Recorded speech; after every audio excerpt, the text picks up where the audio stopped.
Hello friends, कैसे हैं आप लोग। तो फ्रेंड्स, आज आपका क्लास बहुत ही इम्पॉर्टेंट होने वाला है, तो आप लोग वीडियो को बिल्कुल भी स्किप नहीं करिएगा। और फ्रेंड्स, मैं बता दूं, आज का क्लास आपका पॉलिटी का एमसीक्यू विद एक्सप्लेनेशन के साथ आज का क्लास आपका होगा। इससे पहले मैंने आप सभी को 4 चैप्टर कंप्लीट करवा दिया है एमसीक्यू और एक्सप्लेन के साथ में। और फ्रेंड्स, अभी तक बीपीएससी जितना भी एग्ज़ाम कंडक्ट करवाई है, सभी का चैप्टर वाइज जितना भी प्रश्न बनता है इस वीडियो में आपको कंप्लीट करवा दूंगा। और फ्रेंड्स, अभी तक बिहार में जितना एग्ज़ाम हुआ है, जैसे कि बिहार एलडीसी, बिहार एसएससी या फिर बिहार सीजीएल, और फ्रेंड्स उस सब एग्ज़ाम में जितने भी प्रश्न पूछा गया है उस सभी प्रश्न को इस वीडियो में कवर करेंगे। वो भी फ्रेंड्स प्रश्न में कैसे आपको करवा रहा हूँ ये मैं आपको बता दूँ चैप्टर वाइज। जैसे संघ की न्यायपालिका, भारत का नियंत्रक एवं महालेखा परीक्षक से रिलेटेड जितने भी एग्ज़ाम में प्रश्न पूछे गए हैं, सभी प्रश्न को आज के वीडियो में कंप्लीट करवा दिया जाएगा। फ्रेंड्स, चैप्टर में भी कितने प्रश्न बनते हैं, अगर इस तरह क्लास करवाया जाए तो यकीन मानिए आपका टीआरई 4 में एक भी प्रश्न नहीं छूटेगा। यह जो क्लास है ये सभी क्लास के लिए, पीआरटी से लेकर पीजीटी तक आप किसी भी क्लास का तैयारी करते हैं तो यह वीडियो आपके लिए बहुत ही खास होने वाला है। और फ्रेंड्स, जिसका ऑनर्स पॉलिटी है उसके लिए तो यह वीडियो रामबाण ही साबित होगा, ये आप ध्यान रखिएगा। और फ्रेंड्स, पीआरटी में भी 10 से 12 प्रश्न पूछा जाता है और आपको ये बात का ध्यान रखना चाहिए कि मैं आपको चैप्टर वाइज क्लास करवा रहा हूँ। पॉलिटी में आपका ऐसा नहीं है कि पीआरटी वाले को कहीं और का पॉलिटी पढ़ना है, आपको भी यही सब पढ़ना है। बट जिसका टीजीटी और पीजीटी में ऑनर्स है उनको थोड़ा ज़्यादा पॉलिटी पढ़ना पड़ेगा, यही फ़र्क होता है और कोई फ़र्क नहीं होता है। तो फ्रेंड्स, इससे पहले मैंने 4 चैप्टर में जितने भी एमसीक्यू थे और बिहार में पूछा गया प्रश्न था, बीपीएससी के द्वारा जितना भी एग्ज़ाम कंडक्ट करवाया गया था, सभी प्रश्न को मैंने कंप्लीट करवा दिया था। और फ्रेंड्स, वही सेशन में आज के क्लास में मैं आपको कंप्लीट करवा दूंगा। जितने भी बिहार में एग्ज़ाम हुए हैं इस चैप्टर से रिलेटेड जितने भी प्रश्न पूछा गया है, सभी प्रश्न को इस वीडियो में कवर कर दिया जाएगा। तो फ्रेंड्स, वीडियो के अंत तक आप जरूर बने रहें। अगर वीडियो आप स्किप करते हैं तो आपको समझ में नहीं आएगा। तो फ्रेंड्स, अगर आप चैनल पर नए हैं तो चैनल को सब्सक्राइब कर लें और वीडियो को लाइक ज़रूर कर दें। चलिए शुरू करते हैं। आप लोग अपना आंसर कमेंट सेक्शन में ज़रूर बताएं। पहला प्रश्न है, पहला लोकायुक्त किस राज्य में नियुक्त हुआ था? यह प्रश्न बीपीएससी एलडीसी मेंस 2022 में पूछा गया प्रश्न है। तो बताइए इसका सही आंसर क्या होगा। इसका सही आंसर हो जाएगा ऑप्शन बी, महाराष्ट्र में। इसका एक्सप्लेनेशन में कह देता हूं कि पहला लोकायुक्त सर्वप्रथम 1971 में महाराष्ट्र राज्य में नियुक्त हुआ था, किंतु उड़ीसा ने इसके लिए सर्वप्रथम 1970 में अधिनियम पारित किया था, किंतु यह अधिनियम 1983 में लागू हुआ। इस बात का ध्यान रखिएगा। प्रश्न है, निम्नलिखित में से किसका संबंध भारत के सर्वोच्च न्यायालय से है? बताइए फ्रेंड्स, इस प्रश्न का सही आंसर क्या होगा। ये जितने भी प्रश्न हैं सभी एनसीईआरटी का ही प्रश्न है फ्रेंड्स, और आपको पता है कि बीपीएससी में भी ज़्यादातर एनसीईआरटी से ही प्रश्न पूछा जाता है। बीपीएससी टीआरई 4 का आप लोग तैयारी कर रहे हैं, यह चैप्टर आपके लिए बहुत ही इंपॉर्टेंट है फ्रेंड्स, इस बात का आप ध्यान रखिएगा। बताइए इसका सही आंसर क्या होगा। आप लोग अपना अपना आंसर कमेंट सेक्शन में ज़रूर लिखें। इसका सही आंसर हो जाएगा ऑप्शन डी, उपयुक्त में से एक से अधिक। क्योंकि फ्रेंड्स, आपको पता है कि सर्वोच्च न्यायालय से रिलेटेड कॉलेजियम प्रणाली भी सही है। मैं आपको एक्सप्लेन में बता देता हूं, तब आपको अच्छे से समझ में आ जाएगा। भारतीय संविधान के द्वारा उच्चतम न्यायालय को प्रारंभिक, मूल, अपीलीय और परामर्श संबंधी व्यापक क्षेत्राधिकार प्रदान किया गया है। जहां वह संविधान की आधिकारिक व्याख्या करता है, वही नागरिकों को मौलिक अधिकारों की रक्षा भी करता है। अनुच्छेद 131 उच्चतम न्यायालय को प्रारंभिक अधिकारिता प्रदान करता है। संविधान का भाग 5 अनुच्छेद 124, 147 सर्वोच्च न्यायालय से संबंध है। इस बात का ध्यान रखिएगा।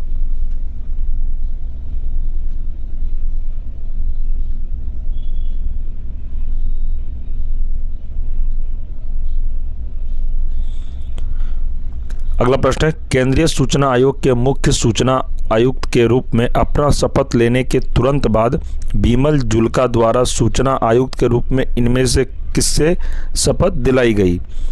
तो बताइए फ्रेंड्स, मैं आपको 10 से 15 सेकंड का टाइम देता हूं। आप लोग प्रश्न को अच्छे से पहले समझ लीजिए, उसके बाद आप आंसर लगाइए।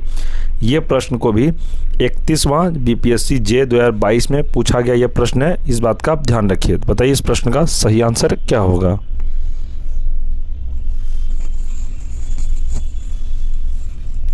तो इसका सही आंसर हो जाएगा ऑप्शन ए,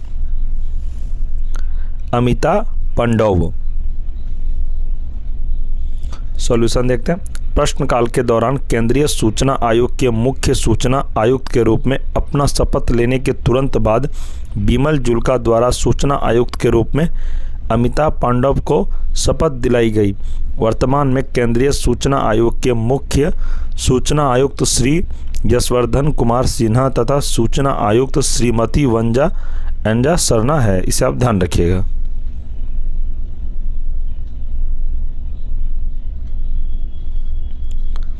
प्रश्न है सर्वोच्च न्यायालय है एक।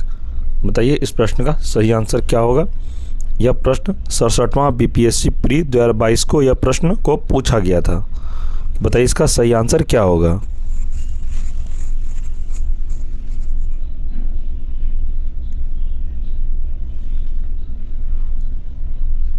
तो इस प्रश्न का सही आंसर हो जाएगा ऑप्शन ई, उपरोक्त में से कोई नहीं, उपरोक्त में से एक से अधिक।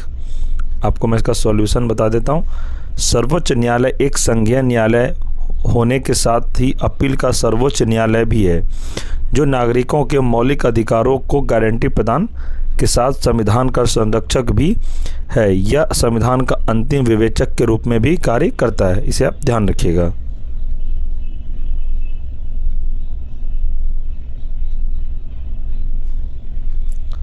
प्रश्न है स्वतंत्र भारत के प्रथम विधि आयोग के अध्यक्ष कौन थे। तो बताइए फ्रेंड्स इस प्रश्न का सही आंसर क्या है। यह प्रश्न 67वां बीपीएससी प्री 2022 को यह प्रश्न को पूछा गया है, इस बात का आप ध्यान रखिएगा। तो बताइए इस प्रश्न का सही आंसर क्या होगा।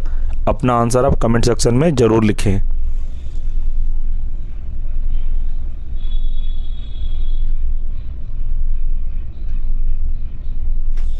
तो इस प्रश्न का सही आंसर हो जाएगा ऑप्शन डी, श्री MC शीतलवाद।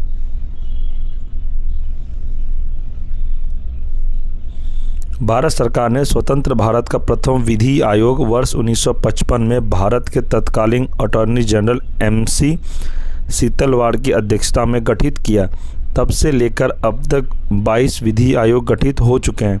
विधि आयोग का कार्यकाल 3 वर्ष का होता है, इस बात का ध्यान रखिएगा। आपको प्रश्न पूछा जाएगा कि विधि आयोग का कार्यकाल कितने वर्ष का होता है, तो आपको बताना है यह 3 वर्ष का होता है, इसी बात का आप ध्यान रखिएगा। विधि आयोग केंद्र सरकार द्वारा इसे संदर्भित या स्वतः किसी मुद्दे पर कानून शोध या भारत में विद्यमान कानून की समीक्षा तथा उनमें संशोधन करने और नया कानून बनाने हेतु सिफारिश करता है। 21वें विधि आयोग के अध्यक्ष जस्टिस BS चौहान है। यह न तो संवैधानिक और न ही वैधानिक निकाय है। 7 नवंबर 2022 को राष्ट्रपति ने कर्नाटक उच्च न्यायालय के सेवानिवृत्त न्यायाधीश ऋतुराज अवस्थी को 22वें विधि आयोग का अध्यक्ष नियुक्त किया गया।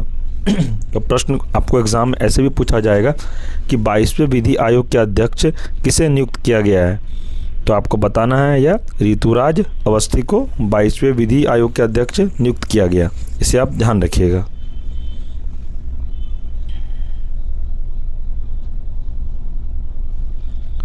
आगे प्रश्न है निम्नलिखित में से सर्वोच्च न्यायालय ने क्या अस्वीकार किया। तो बताइए इस प्रश्न का सही आंसर क्या होगा। फ्रेंड्स ये प्रश्न जो है BPSC ASWM ऑफिसर 2022 को इसी प्रश्न को एग्ज़ाम में पूछा गया था, इसी चैप्टर से। आप लोग खुद देख सकते हैं जिस चैप्टर का मैं आपको क्लास करवा रहा हूँ, संघ की न्यायपालिका, भारत का नियंत्रक एवं महालेखा परीक्षक से रिलेटेड जितने भी प्रश्न बन रहे हैं मैं आपको इस वीडियो में पूरा कंप्लीट करवा दे रहा हूँ। आप लोग बस अच्छे से मेहनत करिए और TRE4 में एक सीट को कन्फर्म करिए। फ्रेंड्स मेरे से जितना मेहनत हो रहा है मैं आप लोगों के लिए कर रहा हूँ, इसमें कोई प्रॉब्लम वाली बात नहीं। बस आप लोग पढ़िए, जिस दिन आप लोग का रिज़ल्ट सभी का हो जाएगा उस दिन सबसे ज़्यादा मुझे खुशी होगा कि आप लोग का सिलेक्शन हो गया। इसलिए फ्रेंड अच्छे से आप पढ़िए, आपको कोई टेंशन लेके नहीं पढ़ना है। कुछ भी आपको डाउट हो, मैंने तो अपना कॉन्टैक्ट नंबर भी दे रखा है। आपको कोई भी चीज़ अगर समझ में नहीं आया तो आप हमें डायरेक्ट कॉन्टैक्ट भी करके पूछ सकते हैं, या फिर आप टेलीग्राम पर या व्हाट्सएप पे भी मैसेज कर सकते हैं, कोई दिक्कत वाली बात नहीं है। तो बताइए फ्रेंड्स, इस प्रश्न का सही आंसर क्या होगा? इसका आंसर हो जाएगा ऑप्शन ए, कांग्रेस नेता जाफरी के हत्याकांड की बड़ी साजिश। कांग्रेस नेता जाफरी के हत्याकांड की बड़ी साजिश को सर्वोच्च न्यायालय ने अस्वीकार कर दिया। उल्लेखनीय है कि वर्ष 2002 में गोधरा गुजरात में कार सेवकों को जलाने की घटना से उत्तेजित लोगों ने गुलबर्ग के पूर्व सांसद एहसान जाफरी समेत 69 लोगों की हत्या कर दी थी। आगे प्रश्न देखते हैं। प्रश्न है, उच्चतम न्यायालय का न्यायाधीश अपना पद कार्यकाल समाप्त होने के पूर्व अपना इस्तीफा इनमें से किसे सौंपकर त्याग कर सकता है? तो बताइए इस प्रश्न का सही आंसर क्या होगा? तो फ्रेंड्स, इस प्रश्न को बीपीएससी मोटर व्हीकल इंस्पेक्टर 2022 को इस प्रश्न को पूछा गया था। तो बताइए क्या आंसर हो जाएगा? तो इसका सही आंसर हो जाएगा ऑप्शन बी, राष्ट्रपति को। अनुच्छेद 124(2) को के अनुसार उच्चतम न्यायालय का न्यायाधीश अपना पद कार्यकाल समाप्त होने के पूर्व राष्ट्रपति को इस्तीफा सौंपकर त्याग सकता है। अनुच्छेद 124(5) को के तहत उच्चतम न्यायालय के सभी न्यायाधीश, मुख्य न्यायाधीश एवं अन्य न्यायाधीश 65 वर्ष की आयु तक अपना पद धारण कर सकते हैं। इस बात का आप ध्यान रखिएगा।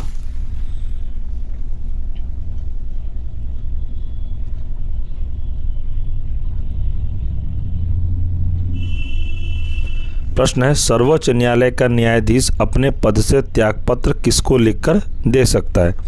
तो बताइए फ्रेंड्स, इस प्रश्न का सही आंसर क्या होगा? ये इस प्रश्न को 64वां बीपीएससी प्री 2018 को पूछा गया था।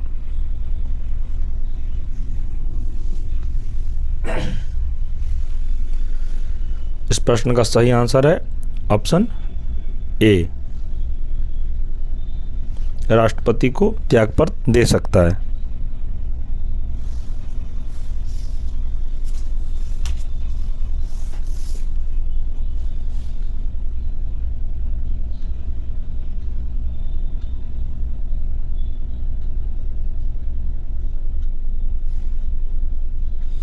प्रश्न है, ए.एस. आनंद 1990 के दशक के अंत में किस पद पर कार्यरत थे? बताइए फ्रेंड्स, इस प्रश्न का सही आंसर क्या होगा? यह प्रश्न 67वां बीपीएससी प्री 2021 को यह प्रश्न को पूछा गया था इसी चैप्टर से। आप लोग खुद देख सकते हैं कि बीपीएससी में भी कितना प्रश्न इस चैप्टर से पूछा गया था। तो इसका सही आंसर हो जाएगा ऑप्शन बी, भारत के मुख्य न्यायाधीश। ए.एस. आनंद का पूरा नाम आदर्श सेन आनंद है। इनका जन्म 1936 में जम्मू में हुआ था। ए.एस. आनंद वर्ष 1998 से 2001 तक सर्वोच्च न्यायालय के 29वें मुख्य न्यायाधीश रहे। उल्लेखनीय है कि भारत के प्रथम मुख्य न्यायाधीश हरिलाल जे कानिया थे एवं वर्तमान में 50वें मुख्य न्यायाधीश डी.वाई. चंद्रचूड़ थे। ये है नहीं, अभी भारत के मुख्य न्यायाधीश कौन है आपको पता होना चाहिए। ये संजीव खन्ना है जो 91वें मुख्य न्यायाधीश अभी बने। इनका 6 महीने का कार्यकाल है अभी। आप इसमें प्रश्न को दिया गया कि है धनंजय यशवंत चंद्रचूड़, तो ये फ्रेंड्स ये रिटायर कर चुके हैं। इनके जगह पे भारत के 91वें मुख्य न्यायाधीश अभी कौन बने हैं? ये संजीव खन्ना बने। आपको एग्जाम में प्रश्न पूछा जाएगा कि भारत के 91वें मुख्य न्यायाधीश कौन बने, तो जस्टिस संजीव खन्ना बने। इनका कार्यकाल 10 नवंबर 2024 तक रहेगा, यानी कि 10 नवंबर को चंद्रचूड़ रिटायर कर चुके हैं। उनके बाद संजीव खन्ना भारत के मुख्य न्यायाधीश यानी कि सीजीआई बन चुके हैं। इस बात का ध्यान रखिएगा।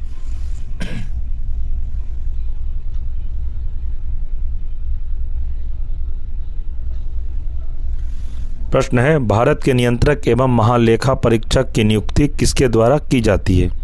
बताइए फ्रेंड्स, इस प्रश्न का सही आंसर क्या होगा? इस प्रश्न को बीपीएससी एलडीसी प्री 2021 को पूछा गया था। बताइए फ्रेंड्स, इस प्रश्न का सही आंसर क्या होगा? अपना आंसर आप लोग कमेंट सेक्शन में जरूर लिखें। इसका सही आंसर हो जाएगा ऑप्शन ए, राष्ट्रपति के द्वारा की जाती है। इसका सॉल्यूशन देखते हैं। भारत के नियंत्रक एवं महालेखा परीक्षक की नियुक्ति राष्ट्रपति के द्वारा की जाती है। भारतीय संविधान के भाग 5 अनुच्छेद 148, 151 में कैग का विवरण दिया गया है।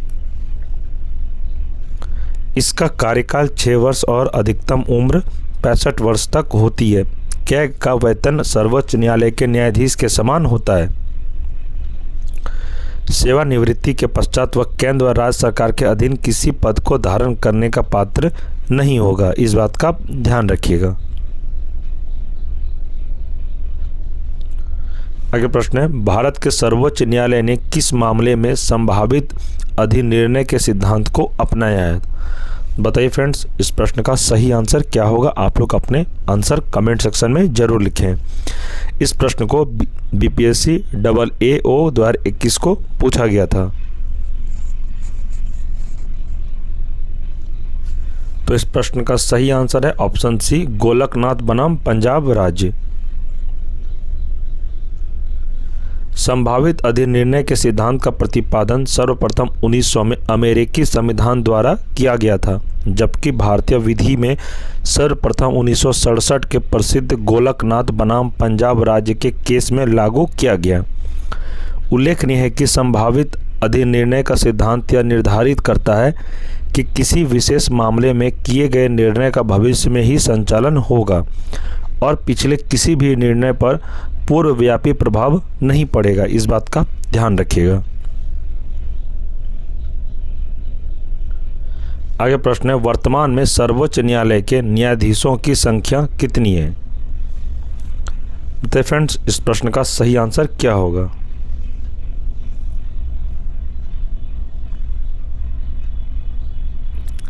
इस प्रश्न का सही आंसर हो जाएगा ऑप्शन ई।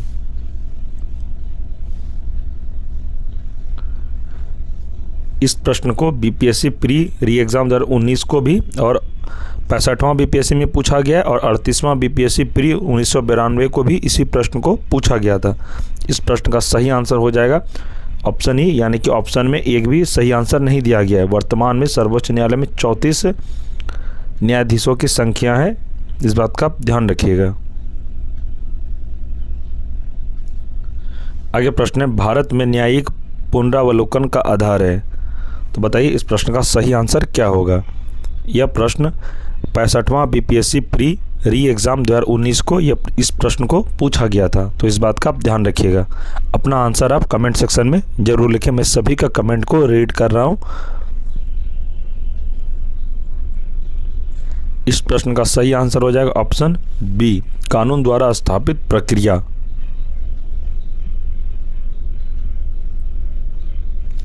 न्यायिक पुनरावलोकन का अर्थ है संविधान के प्रावधानों से असंगत या प्रतिकूल समस्त विधि, उपविधि, नियम, कानून या अध्यादेश को अवैध या शून्य घोषित करना।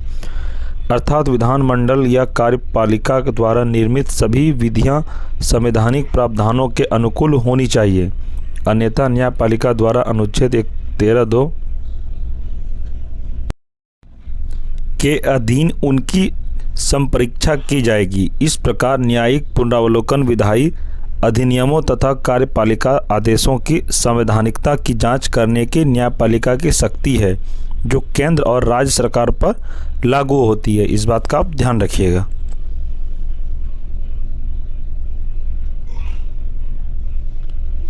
प्रश्न है, न्यायिक पुनरावलोकन का अर्थ यह है कि उच्चतम न्यायालय। बताइए इस प्रश्न का सही आंसर क्या होगा? यह प्रश्न 39वां बीपीएससी प्री 1994 को पूछा गया प्रश्न था। आप लोग अपना आंसर कमेंट सेक्शन में जरूर लिखें।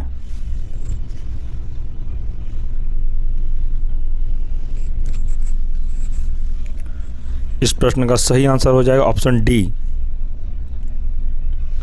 किसी भी राज्य के कानून को अवैध घोषित कर सकता है। न्यायिक पुनरावलोकन के तहत उच्चतम न्यायालय को संसद तथा राज्य विधानमंडलों द्वारा बनाए गए कानूनों की समीक्षा का अधिकार प्राप्त है। वह इन दोनों द्वारा बनाए गए किसी भी कानून को संविधान के प्रतिकूल होने की दशा में शून्य घोषित कर सकता है। इस बात का आप ध्यान रखिएगा।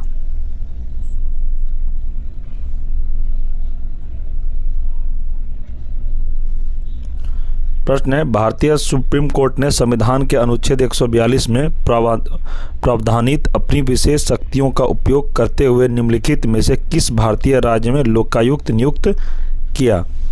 बताइए इस प्रश्न का सही आंसर क्या होगा? इस प्रश्न का सही answer option A Uttar Pradesh. यह प्रश्न को 29वां बिहार जीएस 2017 को पूछा गया प्रश्न है। सॉल्यूशन है कि भारतीय सुप्रीम कोर्ट ने संविधान के अनुच्छेद 142 में प्रावधानित अपनी विशेष शक्तियों का उपयोग करते हुए उत्तर प्रदेश का नया लोकायुक्त संजय मिश्रा को नियुक्त किया था। इस पद के लिए राज्य सरकार की ओर से भेजे गए 5 नामों में से रिटायर्ड जस्टिस संजय मिश्रा के नाम पर मोहर लगी थी।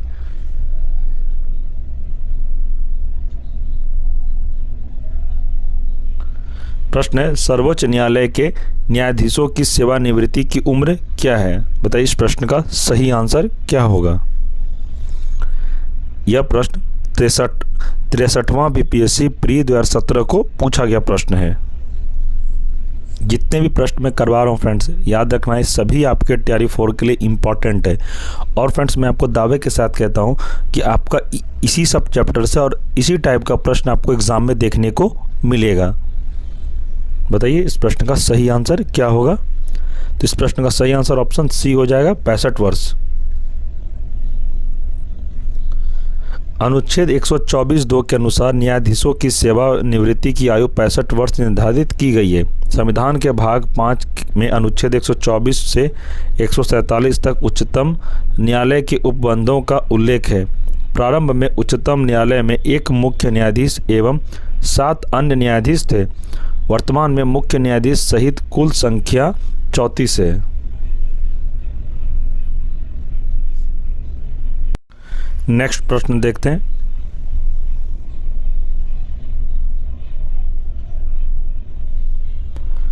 प्रश्न है, उच्चतम न्यायालय के न्यायाधीशों की संख्या की वृद्धि करने की शक्ति किसके पास है? बताइए फ्रेंड्स इस प्रश्न का सही आंसर क्या होगा? यह प्रश्न 44वां बीपीएससी प्री 2001 को पूछा गया प्रश्न है। फ्रेंड लास्ट में आपको बताना है कि आपका कितना सही हुआ और कितना गलत हुआ, उससे आपको भी सेल्फ कॉन्फिडेंस हो जाएगा कि हाँ मेरा एग्ज़ाम का तैयारी सही से चल रहा है। और फ्रेंड्स आप लोगों का पॉलिटी में मैं थ्योरी क्लास तो करवा ही रहा हूँ। अगर जिसने भी पॉलिटी का थ्योरी क्लास नहीं देखा है, मैं चैप्टर वाइज एनसीईआरटी का प्लेलिस्ट सारा बना दिया हूँ। कुछ चैप्टर और बचा हुआ है जो कि बहुत जल्द पूरा हो जाएगा। आप लोग इस बात का ध्यान रखिएगा। बताइए फ्रेंड्स इस प्रश्न का सही आंसर क्या होगा? इस प्रश्न का सही आंसर हो जाएगा ऑप्शन सी, संसद। भारतीय संविधान के अनुच्छेद 124 में उच्चतम न्यायालय के गठन के संबंध में प्रावधान किया गया है, जिसमें यह कहा गया है कि उच्चतम न्यायालय में एक मुख्य न्यायाधीश तथा 7 अन्य न्यायाधीश होंगे तथा संसद समय समय पर न्यायाधीशों की संख्या को निर्धारित करने के लिए वर्ष 1956 में उच्चतम न्यायालय न्यायाधीशों की संख्या अधिनियम 1956 पारित किया और न्यायाधीशों की संख्या 10 कर दी। इस अधिनियम में संशोधन करके न्यायाधीशों की संख्या समय समय पर बढ़ाई गई है। वर्तमान में उच्चतम न्यायालय में न्यायाधीशों की अधिकतम संख्या 34 है। इस बात का भी आप याद रखिएगा। आपको एग्जाम में प्रश्न पूछा जाएगा कि वर्तमान में उच्चतम न्यायालयों में न्यायाधीशों की अधिकतम संख्या कितनी है, तो आपको बताना है यह 34 है।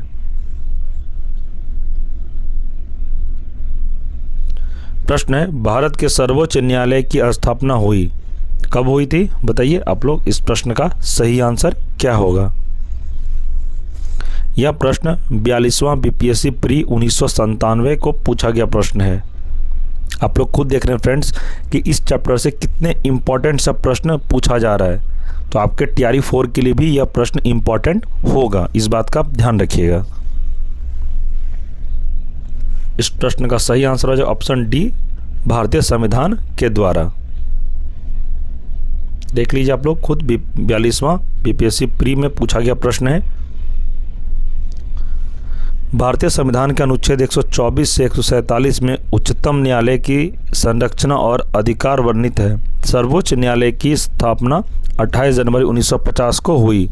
संसद को उच्चतम न्यायालय की स्थापना, गठन, अधिकारिता और शक्तियों का विनिमय करने के लिए विधि बनाने की शक्ति है। इस बात का ध्यान रखिएगा। आगे प्रश्न है, अगर भारत के राष्ट्रपति के चुनाव में कोई विवाद है तो उस विवाद को सौंपा जा सकता है, तो किसे सौंपा जा सकता है? आप लोग बताइए। इस प्रश्न को सही से आप लोग पहले पढ़ लीजिए, आराम से पढ़िए, अकबकाना नहीं है। पहले पढ़िए, उसके बाद ऑप्शन को पढ़िए, फिर आंसर आप लोग कमेंट सेक्शन में बताइए। यह प्रश्न 38वां बीपीएससी प्री 1992 को पूछा गया प्रश्न है, ये वाला। बताइए फ्रेंड्स, इस प्रश्न का सही आंसर क्या होगा? इस प्रश्न का सही आंसर हो जाए ऑप्शन सी, भारत के सर्वोच्च न्यायालय को। भारत के राष्ट्रपति के निर्वाचन संबंधी विवाद का निर्णय भारत का उच्चतम न्यायालय करेगा।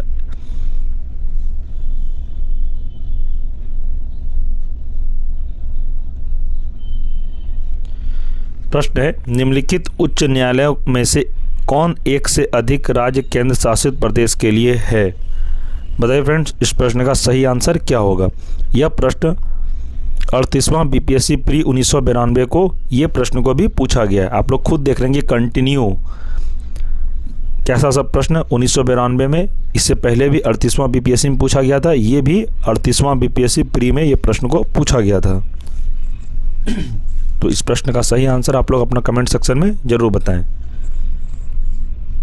इस प्रश्न का सही आंसर है ऑप्शन सी, गुवाहाटी।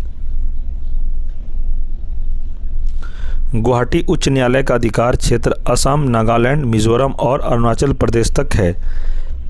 इसमें कोहिमा, आइजवाल और ईटानगर में खंडपीठ स्थापित है। इलाहाबाद उच्च न्यायालय उत्तर प्रदेश के लिए, दिल्ली का उच्च न्यायालय दिल्ली के लिए, महाराष्ट्र का राज्य का उच्च न्यायालय मुंबई में स्थित है। इस बात का ध्यान रखिएगा।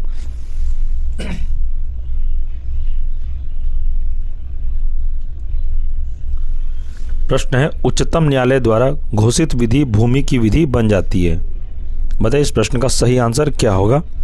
यह प्रश्न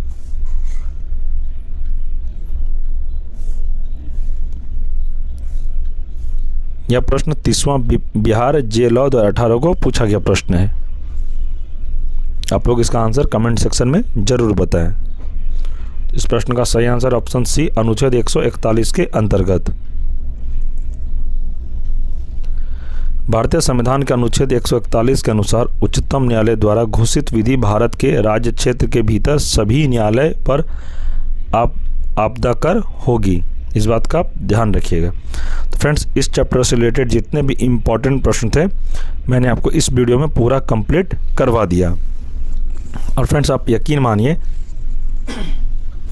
संघ की न्यायपालिका, भारत का नियंत्रक एवं महालेखा परीक्षक से रिलेटेड जितने भी एग्जाम में आपको यानी कि TRE 4 में प्रश्न पूछा जाएगा, वो सभी प्रश्न इस वीडियो से ही आपको ज़्यादातर प्रश्न देखने को मिलेगा। आप लोग को खुद पता होना चाहिए फ्रेंड्स कि BPSC TRE 4 में प्रश्न आखिर कहाँ से पूछेगा। ज़्यादातर रिपीट प्रश्न को ही पूछा जाता है।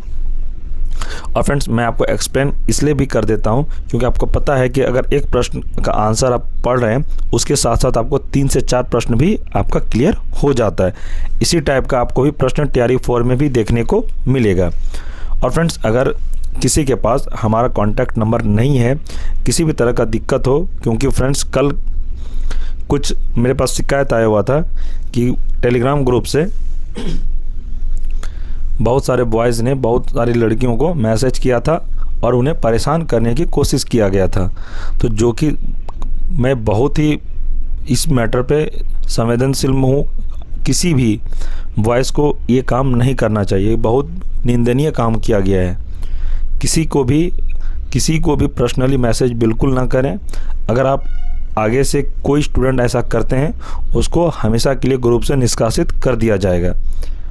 क्योंकि फ्रेंड्स, आपको ही पता है ये पढ़ाई से रिलेटेड ग्रुप बनाया गया है। इसलिए मैंने व्हाट्सअप ग्रुप नहीं बनाया। मुझे पता था कि व्हाट्सअप ग्रुप बनाया जाएगा तो सबका नंबर सबको मिल जाएगा, उसमें से उस नंबर आने के बाद और परेशान करने लगता है, इसलिए मैंने टेलीग्राम ग्रुप को क्रिएट किया था।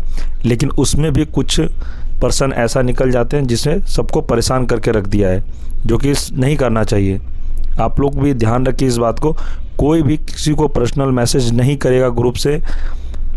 किसी को भी कोई प्रॉब्लम हो वो मुझे मैसेज करें। और अगर कोई लड़का किसी गर्ल्स को अगर मैसेज कर रहा है, उस गर्ल्स को मैं एक कह रहा हूँ कि अगर आपको कोई भी मैसेज करे आप मुझे तुरंत बताएं। आप मुझे तुरंत बताइए कि कौन है, आपको क्यों मैसेज कर रहा है, आपको क्यों परेशान कर रहा है, वो क्या नाम है उनका स्क्रीनशॉट लेके आप मुझे तुरंत शेयर करें। मैं उसे तुरंत ग्रुप से रिमूव करूँगा और उससे बात भी करूँगा कि तुम ऐसा कर क्यों रहे हो, ये सही नहीं है। और जो कोई भी आपको ऐसा मैसेज करता है आप उसको तुरंत ब्लॉक मारिए, क्योंकि आप अगर किसी को नहीं जानते, अगर आपको परेशान कर रहा है फालतू का बात बोल के कि PDF नोट्स चाहिए आपको, कि ये नोट्स चाहिए वो नोट्स चाहिए, बस आपसे वो बात करने के लिए ऐसा नाटक कर रहा है कि PDF नोट्स चाहिए। अगर उसके पास PDF नोट्स अगर खुद है उसके पास, तो हमारे ग्रुप में वो कर क्या रहा है, ये बात आपको ही पता नहीं। ये कुछ चुनिंदा लोग हैं जो टेलीग्राम को लिंक ज्वाइन हो जाते हैं और कहीं ना कहीं किसी भी गर्ल्स को टारगेट करते रहते हैं। ये स्टूडेंट पढ़ने वाले नहीं होते हैं, ये सिर्फ ग्रुप में, हर ग्रुप में लोग ऐड होते हैं और वहाँ से सबका देख लेते हैं गर्ल्स का नाम है, उनको मैसेज करते रहते हैं। और फ्रेंड्स, अगर आपको हमारा कॉन्टैक्ट नंबर नहीं मिला है जिस किसी के पास, तो नंबर नोट कर लें 9709427320। फिर से कह देता हूँ 9709427320। ये नंबर आप सेव करके रख लें। खासकर गर्ल्स लोगों को मैं कहूँगा आप लोग नंबर ये सेव कर लें। और आपको कोई भी परेशानी हो, अगर कोई आपको मैसेज करता है ग्रुप में, आप मुझे तुरंत बताएं और उस लड़के को तुरंत ब्लॉक करें। और फ्रेंड्स, अगर आपको क्लास से रिलेटेड कोई भी प्रश्न पूछना हो या नोट से रिलेटेड, तो आप हमें कमेंट सेक्शन में प्रश्न पूछ सकते हैं। आप मुझे टेलीग्राम पर भी मैसेज कर सकते हैं और इस नंबर पे आप व्हाट्सएप भी करें, आपको रिप्लाई ज़रूर दिया जाएगा। और अगर आपको कुछ बात करना हो अर्जेंट में, तो आप इस नंबर पे हमें आप कॉल भी कर सकते हैं। आपको मेरे से बात हो जाएगी इस नंबर पे। और फ्रेंड्स, आपको क्लास से रिलेटेड किसी भी तरह का डाउट हो तो आप हमें कांटेक्ट ज़रूर करें।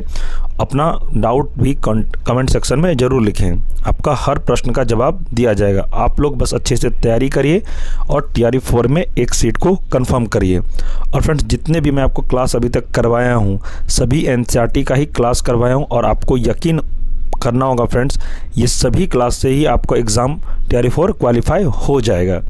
आप जितने भी मैंने आप सभी को क्लास करवाया, इतना क्लास आप करने के बाद आप प्रीवियस ईयर आप खुद से टेस्ट लगाइएगा। आपको मैं दावे के साथ कहता हूँ, आपका बहुत सारा प्रश्न हमारे ही क्लास से देखने को मिलेगा और आपका सारा प्रश्न सही होगा।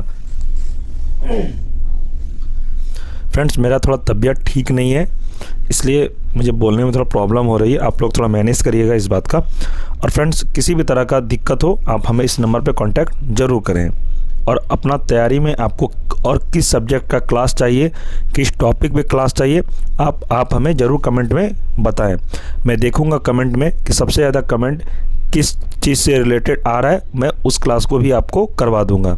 आप लोग इस बात का ध्यान रखिए, बस आप लोग पढ़िए अच्छे से और एक सेट कन्फर्म करिए। ठीक है फ्रेंड्स, अगर चैनल पे कोई नए हैं तो चैनल को सब्सक्राइब जरूर कर लें और वीडियो को लाइक ज़रूर कर दें। तो फ्रेंड्स, इस क्लास का PDF चाहिए आपको तो आप टेलीग्राम ग्रुप में ज़रूर ज्वाइन कर जाइए। टेलीग्राम का लिंक इस वीडियो के डिस्क्रिप्शन में मैं दे दूंगा और टेलीग्राम ग्रुप को आप लोग ज्वाइन ज़रूर करना है। वहाँ पे आपको class notes, PDF notes, class से रिलेटेड जितने भी स्टडी मटेरियल होते हैं TRE 4 से रिलेटेड सभी को सेंड किया जाता है, इस बात का आप ध्यान रखिएगा। और फ्रेंड्स, अगर मॉडर्न हिस्ट्री का मैंने जो कंप्लीट कराया है एक वीडियो में, पूरा मैराथन मॉडर्न हिस्ट्री 9.25 घंटे की क्लास है वो, अगर आपने वो वीडियो नहीं देखा है तो उस वीडियो का लिंक मैं इस वीडियो के डिस्क्रिप्शन में दे दूंगा। आप लोग पूरा मॉडर्न हिस्ट्री एक वीडियो में कंप्लीट करा दिया गया, आप लोग देख लीजिए। उसके बाद आपको मॉडर्न हिस्ट्री कहीं और से भी पढ़ने का ज़रूरत नहीं पड़ेगा, क्योंकि उस मैराथन क्लास में मैंने पूरा NCERT को कवर किया है, फुल NCERT। आप यकीन नहीं करिएगा फ्रेंड्स, वो पूरा NCERT चैप्टर वाइज, उसमें भी टॉपिक वाइज मैंने पढ़ा है आप सभी को। 9.25 घंटे की क्लास है, एक वीडियो में पूरा आपका मैराथन मॉडर्न हिस्ट्री कंप्लीट हो जाएगा। आप लोग बिल्कुल वो वीडियो को मिस नहीं करिए। मैं इस वीडियो के डिस्क्रिप्शन में लिंक दे दिया हूँ, आप लोग क्लास जाके कर लीजिए। ठीक है फ्रेंड्स, मिलते हैं हम लोग नेक्स्ट वीडियो में, तब तक के लिए धन्यवाद।